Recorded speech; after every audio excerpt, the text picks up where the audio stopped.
Dito sa bahay na 'to guys, magsisimula ang ating internet na latag, ayan. So, inaayos po ng kasama ko sa loob. Ayan, so sabit lang. Fix natin para hindi manistorbo. So, ito pala yung ikalawang bahay guys. So, ngayon pa lang is mag-install kami ng piece Wi-Fi. Tapos nga pala kaming naglatag, ayan. So, makikita mo ang ating Mediacon. Kompleto yung lights, 6 lights, at saka yung fiber switch, ayan. Naka-power on, tapos naka-receive ng internet galing sa Mediacon. So, ang plano pala niya is, mag-share siya ng internet doon sa area na doon. So, ito pala yung ikatlong bahay guys. Ayan, nasa tindahan. Ayan, so, mag-terminate muna tayo dito. So, ipakita ko sa inyo ang ating magic termination gamit ang ating kapangyarihan na fiber toolkit. Ayan, syempre, stripper. Ayun, so, lumabas ang fiber. And so, ang connector pala na gamit ko guys is maling-mali. Sinabihan ko na ang kaibigan ko nito. Pero, kasi, siya ang bumili, siya ang mayari.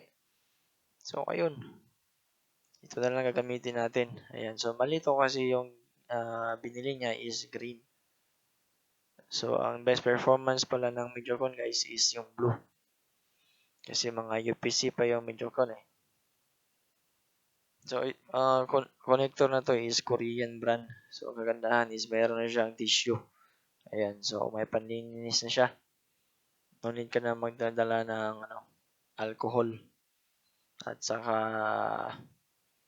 ang tawag doon, tissue paper. Ayan, so pagkatapos mo palang i-cut is, makikita mo naman na lagpas na lagpas yung ating laser. Ayan, so kunting linis lang. So ito na pala yung una, yung holder niya. Meron naman siyang guide para, ayan, very easy lang ito guys. So, ayan, so salpak. Importante malinis yung ating core fiber. Ayan, so linis-linis din. Gamitan natin ng tester. Ayan, so check reading kung pasado ba. Okay. Ayan. So, pwede nyo gawin doon sa bukid guys. Ayan, makikita nyo is yung ating fiber optic is branded, Telco brand. So, hindi to siya pwede talaga. Pero wala na tayo mabibili na mas mura ngayon kundi mga Telco branded na yung mga FOC. Sobrang mahal na ngayon ng mga fiber optic materials. Ayan, so pagkatapos guys is relax na tayo. Lahat ng pinyahan na makikita nyo, akin yan. Alright. So, topology tayo. So, very easy lang ang topology doon guys. So, ditong tatlong bilog na ito is representing our tatlong location. So, tatlong bahay doon is involved sa ating wiring. Okay, so ito palang first na bahay, itong may ISP or modem, is naka-fiber na siya sa isang local na internet distributor. At para isa lang yung bill na babayaran ng kaibigan ko is nagpalatag siya sa akin ng fiber optic patungo sa area na to, dito. So, lagyan natin ng arrow patungo dito, patungo sa taas. Yan. Oops, ibahin natin ang kulay. Ayun, pwede na yan.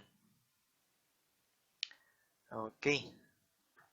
And then, patungo dito sa gitna na bahay is, since marami siyang prospect na magpa-connect ng internet, nag-offer siya ng internet dito kasi malapit ang mga bahay.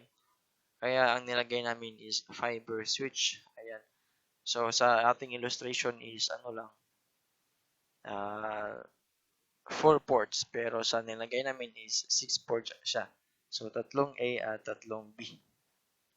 Kasi yung ano kasi, yung 6 ports is hindi makita yung dalawang LAN ports. So para mas maintindihan niyo ang aking topology, ay itong Ethernet fiber switch na ginamit ko para makita nyo ang LAN ports. Sa 6 port kasi is nasa likod. Okay. So mula dito sa ating ISP modem, syempre ito ang ating blue tapos may wifi na symbol is ito yung mga piso wifi natin. Ito, so tatlo ang piso wifi. Ayan. And then, so mula dito sa ISP modem port 1, LAN 1, is sinuplayan niya si piso wifi dito sa unang bahay. And then, sa LAN 2 is patungo sa MediaCon. Dito sa UTP port. Ayan. Sa MediaCon A. So, para mas maintindihan nyo, baka may problema kayo na dalawang MediaCon is hindi gagana kasi MediaCon A at MediaCon B dapat ang magpapares. Hindi pwedeng puro A, puro B. Okay, so ito, MediaCon A. Tapos, latag ng fiber patungo sa itong green. Latag ng fiber patungo dito sa kanyang transmitter, TX or RX. Ayan. Ito sa TX patungo sa B, RX manata ang naka-open. Ang mga MediaCon nga pala is hindi siya lahat na bukas. So, merong isa dyan na close. So, kung A siya is TX, tapos kung B siya, ang RX yung open. Okay? So, dito sa unang bahay, modem, LAN port, patungo sa UTP port ng MediaCon A. Dito sa ikalawang bahay is ni-receive ng MediaCon B ang internet. Okay? So, since ang sender dito is A, so receiver is B. And then, dito sa UTP port niya is patungo sa X1. Ayan, makikita nyo sa mga switch hub ninyo. Kung meron kayong mga fiber switch dyan na mga non-giga, ay meron dyang X1 at X2. So, itong X1 is syempre siya yung receiver dito sa ating internet mula sa MediaCon B. Okay. So, tapos ito naman X2 is patungo sa piso wifi natin sa OPI. Or kung naka-VLAN is patungo na sa access point. Okay. So, meron ng internet ang ating fiber switch. Ayan, so kung meron na is dapat nakailaw itong 6 na lights ng MediaCon natin. Tapos dito sa A is nakailaw din. Dahil kung merong hindi nakailaw is merong failure sa ating paglatag or sa mga UTP natin. Okay. So, check nyo na lang. Basta sa aking observation is kapag yung fiber is yung failure, yung mga FX ang hindi ilaw. Yan. So, dalawa silang FX dyan sa ating MediaCon. Okay. So, mula sa piso wifi natin, and then since meron ng internet ang ating fiber switch, kuha tayo ng A dito. Makikita nyo naman guys sa ating ports, fiber ports ng ating fiber switch. Meron dyang AA at meron dyang BB. So, kung example is dito ka sa A magbukas, so dapat yung receiver sa ikatlong bahay is MediaCon B. Kung dito ka magbukas sa MediaCon B ng ating fiber switch, dapat yung ating MediaCon sa ikatlong bahay is A. So, hindi dapat siya pareho. So, sa aking illustration ngayon is B yung aking receiver sa ikatlong bahay. So, dito ako kukuha sa A ng ating fiber switch. Ayan. And then, sa kanyang UTP port, sa MediaCon B bilang receiver, ay patungo na sa piso wifi sa ikatlong bahay. Ayun. So, makikita nyo guys is yung talaga, function ng ating media converter is parang UTP cable lang siya na hinabaan mo. Kasi yung UTP cable is good working lang siya kapag 50 meters below, pero pwede namang 100 meters, pero hindi na siya advisable, pangit na ang kanyang internet. Okay, so lalo na kapag ano na, yung mga mumurahin na mga UTP cable.